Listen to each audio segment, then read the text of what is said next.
Hi, this is Kirby Summers for my little podcast on true crime. And I guess today on Meghan Markle and Prince Harry gossip.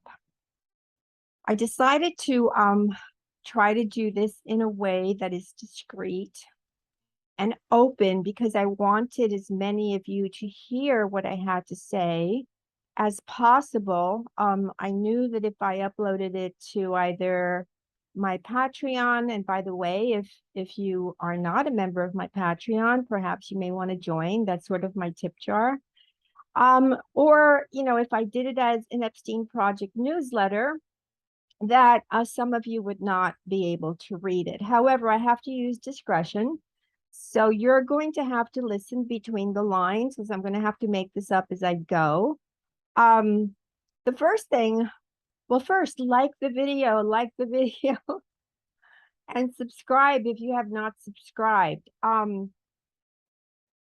What I see happening as a result of Tom Bower's book, and this is my observation, is that people are putting up YouTube videos pretending to be a Tom Bower fan. However, if you listen to these videos, they're trashing the book. Now, apparently, mainstream media has trashed his book in the review section. I'm very familiar with this game of what an army of mainstream media who, remember, what are they? They're connected to intelligence. Why? Because you know about Project Mockingbird. So again, if you don't know about Project Mockingbird, while I say don't Google because Google is not research, do Google Project Mockingbird because it was exposed in the church committee hearings by Sig Mickelson, who was then the head of CBS. And at the time in the United States, we only had three television stations. We had CBS, NBC, and IB, so CBS, NBC, and ABC. And when Sig Mickelson was called upon to testify as to whether or not CBS had a standing agreement with the CIA to put out disinformation to the American public, he replied, and I'm trying to remember the exact dates, but I think he said that he had joined the firm in 1953 or 1954, one of those 2 years, and that upon his taking the position, he discovered that the relationship between the intelligence agency and the CBS television network had already been in existence many years before he even joined in 1953. So that never ended. It never ended with the many cable channels, like, for example, the show Suits that Meghan Markle was on, which was really not a big deal. I never even heard about it until Tom Bower's book came out and until I started to kind of poke around Meghan Markle, because all signs indicated to me once I saw her photographed, like I said in the first podcast I had reviewing the life of Meghan Markle and wondering, connecting these dots to see if she was indeed a Jeffrey Epstein girl, because a lot of the men that she dated, and I want to explain what that term means in a bit, were people like Ron Burkle, Stephen Mnuchin, and the Saudi Arabian prince, what's his name? Bin Salman, whatever his name is. You know who I mean. And a lot of other people that are connected to Jeffrey Epstein. And she was in fact taken to, one of my followers told me this. I've got great followers. I love you guys. So I really appreciate your comments, whether you leave them below or you leave them on my Twitter. They do help. One of my followers said that it was Stephen Mnuchin who took Meghan Markle to Obama's White House. And I believe that there were photos of Stephen Mnuchin also at Buckingham Palace. This is Meghan Markle traveled in this group. So I'm going to say it like I said on Twitter, and I'm a little pausing because it's explosive information. Is it going to be in Tom Bauer's book? Perhaps not, but he does hint at the fact that there have been, as I said in my previous podcast, rumors for years and years and years and years about Meghan being a yacht girl there, and he places Meghan sort of on a yacht with Prince Andrew.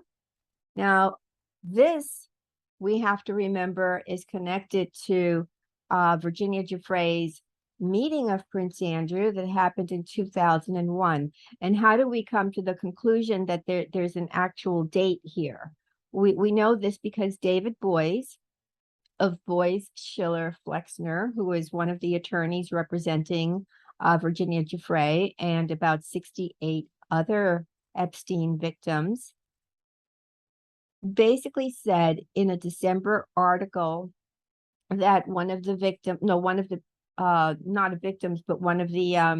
witnesses that was going to be called to testify on behalf of Virginia was Meghan Markle, because he said that she would have known she was very close to Prince Andrew. And so, I've done a little more poking around. I've made a couple of more phone calls.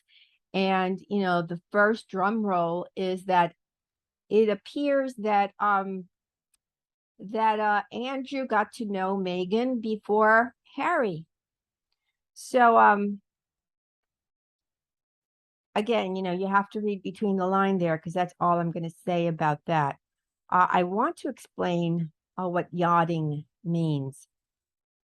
Yachting has pretty much been around for a very long time. I think I told you in the first episode I did on Meghan Markle, I think it was yesterday, the 28th of July. Today's the 29th of July. That Adnan Khashoggi would have a lot of beautiful girls on the yacht, and these women were made available to his guests and to himself. The women would be selected from magazines like Victoria's Secret, from all the modeling agencies. And so that practice has been around forever. So yachting, some people think it's a Hollywood term, but frankly, yachting is basically a woman who works as an escort for very wealthy individuals. And it doesn't necessarily have to be on a yacht. It could be for any social event. So, you're paid for your company. If we look at Virginia's case, when she was under the influence of Jeffrey Epstein and Ghislaine Maxwell, wherever they took her, and if let's focus on that trip to, I think it was Cannes.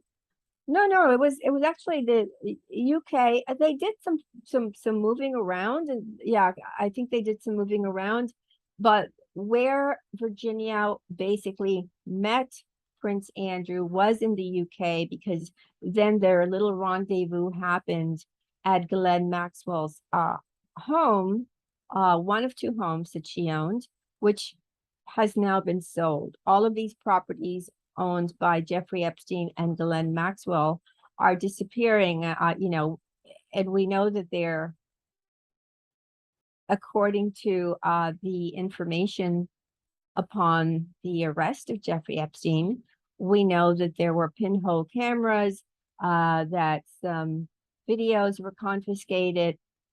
We know from some people who have information about working with Ghislaine Maxwell or hanging out with them, that indeed they had tapes of high-powered individuals In fact, Ghislaine Maxwell told a writer that she had tapes of both Clinton and of Trump, and that when pressed, it was Ira Rosen when he met her for, I believe it was lunch or dinner for his book, and he wanted more information on that. She then coyly basically acknowledged that there was some videotape, but said that Jeffrey never told her where the tapes were. Court documents indicate that the tapes were picked up and sent to Ohio. However, subsequent to that, there was information that made it seem as if there was live streaming always from all of the Epstein Maxwell homes and the island into Leslie Wexner's home in Ohio. So, but there were definitely tapes, and as you know, none of that has come to the surface. And I have been pondering the question as to why David Boies became involved in this case, because a lot of his friends, including a woman who became a public relations person for Meghan and Harry, worked for Bill and Hillary Clinton. And I don't know if you're aware of this, but David Boies has been a long-term attorney for the Clintons, as he was for Harvey Weinstein. So I'm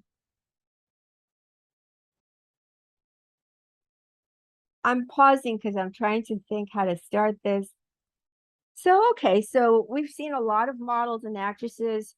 Some of them have worked for Victoria's Secret. So again, that's another ping with a familiar name. Others, and when you start looking for these so-called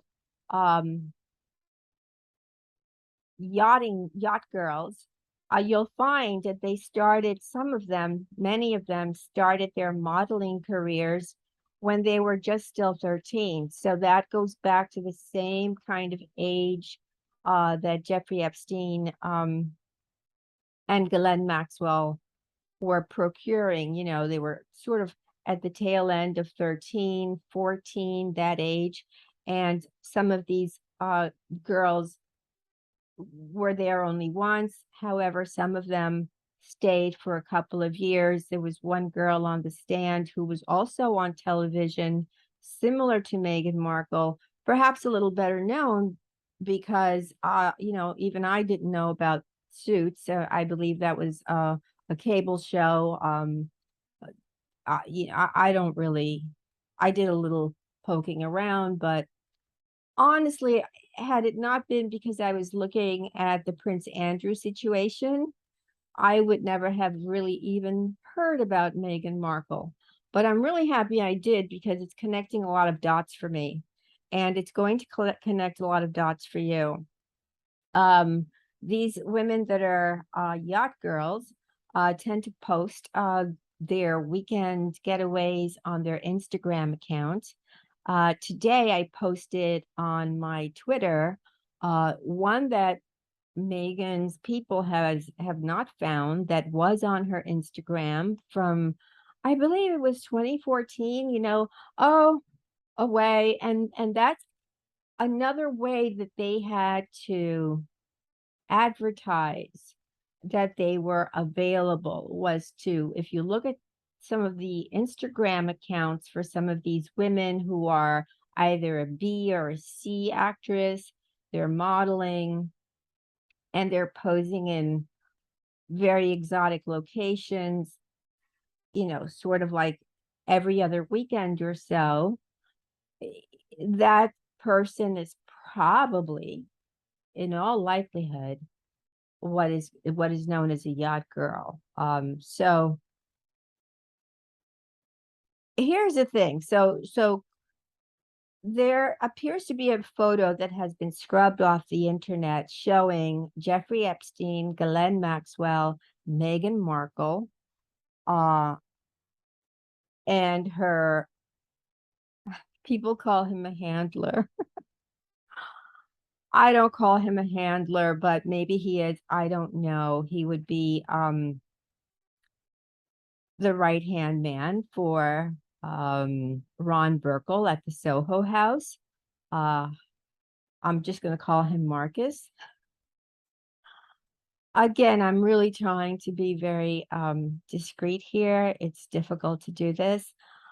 So remember how Prince Andrew met Virginia?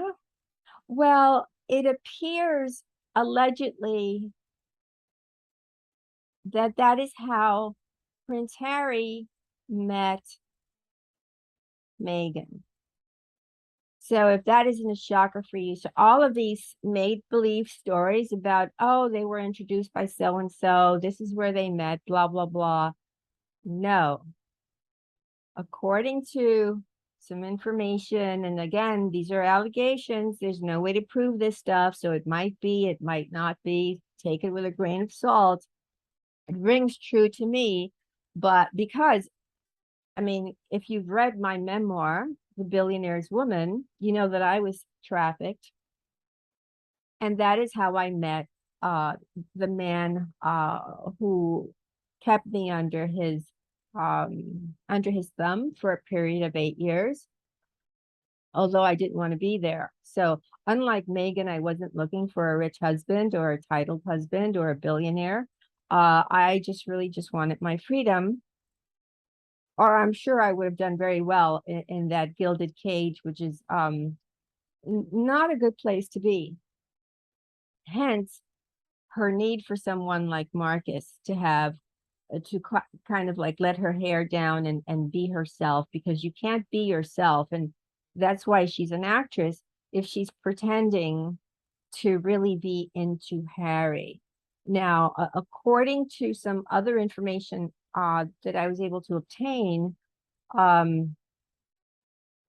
she had it in her mind to sort of get away from the UK long before the rumors even started.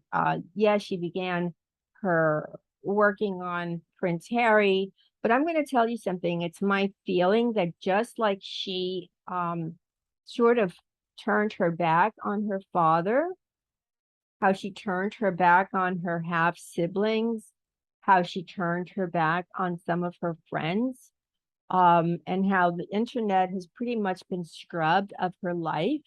At some point, Harry is going to be scrubbed right out of her life too, because she is going to outgrow him. And so let's go back to one thing. In Tom Bauer's book, it was my understanding, looking at some of the comments and listening to some of the excerpts, because I've not been able to get it still. I'm in the United States. That Meghan Markle is not 40. I said it yesterday. She's 45. And the boy that she kissed at the age of 13 at summer camp, I put that information on my Twitter. So feel free to go to my Twitter and take a look at that. He's 45. They were both 13. I put their photographs there too, of them, when they were 13. And so if he's 45, she's 45. Someone posted a really interesting question on the podcast I did yesterday on Meghan. And that question was, well, if she was in her 40s or something like that, then how did she become pregnant? Well, I poked around, I made some calls, blah, blah, blah. But apparently, it was one of those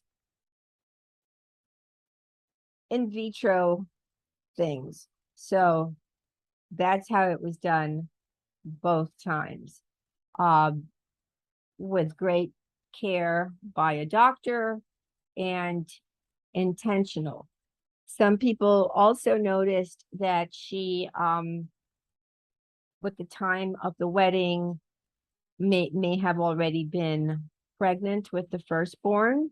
And again, people have speculated because of the timing that, yes, she and Harry probably started to try to conceive. So this is a very calculated move by not just Meghan Markle, but by Harry himself. Um, Harry will always be a prince, but he has alienated his father. He's alienated his brother. He's alienated his brother's wife. He's alienated his family. And right now, he's alienating the world because he is with a woman who Tom Bauer has done a fabulous job of telling the world that she is um, a liar and that she has lied repeatedly about everything, that she is a prima donna, that she is rude, that she couldn't get along with any of her friends. I mean, his friends, when he took her along to introduce her I think he invited maybe 12, 14, 16 of his closest friends, and she reprimanded everyone. I mean, she doesn't let her hair down. She doesn't really have a good time. She has to be in control. And that's really interesting because it shows her age. Now, I believe Harry is only 37. Please correct me if I'm wrong. I haven't looked to see his age, but I think he's 37. Um, and so it just shows that she really has like this mother complex, uh, which is being sort of interpreted in other ways. But she's still someone who, in front of the camera, because she is an actress, can seem to be like a very nice person. But once, these are the comments that people who have worked with her have made. But as soon as that camera is turned off, she becomes a completely different person. I mean, one person wrote that she walked off the set with a pair of shoes that didn't belong to her. Um, I mean, the woman is a nightmare. So, yeah, she apparently met Harry in the same way that Andrew met Virginia, which is disappointing. We all wanted to believe in a fairy tale. It was sad when Diana married Prince Charles, and that turned into a fiasco. And so it was really nice. I do remember seeing a photograph of Meghan marrying Prince Harry and thinking, wow, that's really amazing. Well, it's really tragic because Prince Harry does deserve someone who really loves him and not someone who is clearly out for his money. I do want to add a private observation about in that world when you are meeting men who have a lot of money who treat you like an object because basically that's what you are. And when you're with these people, you are perfect. You are the perfect woman, so you're kind of like a Stepford wife. um and probably that's where the author who wrote the Stepford Wives, who I did a whole podcast on, which is can be found on Daryl Hamamoto's YouTube channel, Professor Hamamoto. Um, I think that's where they kind of took that from, because when you're paying for the company of a woman, then it's all about you. It's all about you. It doesn't matter if the man is ugly, overweight, treats you terribly, wants you to do terrible things to him. You don't really like his smell. You don't like the way he dresses. You don't like anything about the way he treats you or the way he touches you. But you're pretending to that he is God's greatest gift to you. And that's what you have to do. And it's very exhausting to put yourself out that way so that if indeed it is true that was how they met, then I would think that this is a very taxing role for her to keep on 24/7, which probably explains why she wants to do so many things outside of the house. Harry, quite honestly, I've tried to look at photographs after he married her to see if he looks happy. I really don't see that they look happy. I see that she is very clingy. She holds on to him with two arms. They're not teenagers. This is not her first love. I mean, she's been married. I want to say one time, but I read somewhere that she's been married twice, and both of those have been scrubbed, erased. Um, this woman is just a piece of work. So I'm going to leave it here for today. I'm going to ask you to please subscribe. Please like the video. I will continue to update you as soon as I make some more phone calls, get some more favors, and get some more information and keep you updated. But, everything looks to me still like, this is an Epstein connection. I just want to finish that thought in case I didn't finish it. There seems to be a photograph of Epstein, Maxwell. I think I did finish it. Prince Andrew, Meghan, and I think her friend Marcus, all on a yacht together. And that's scrub. So if any of you have that photograph, please send it to me. Definitely DM me if it's easier for you. I know I say no DMs, but if you have that photograph from pre-scrub days, please send it to me. All righty. Well, another shocker for another day. All right. I'd love to hear what you think about this podcast. Let me know in the comments section. Have a good day. Again, it's Kirby Summers. Bye.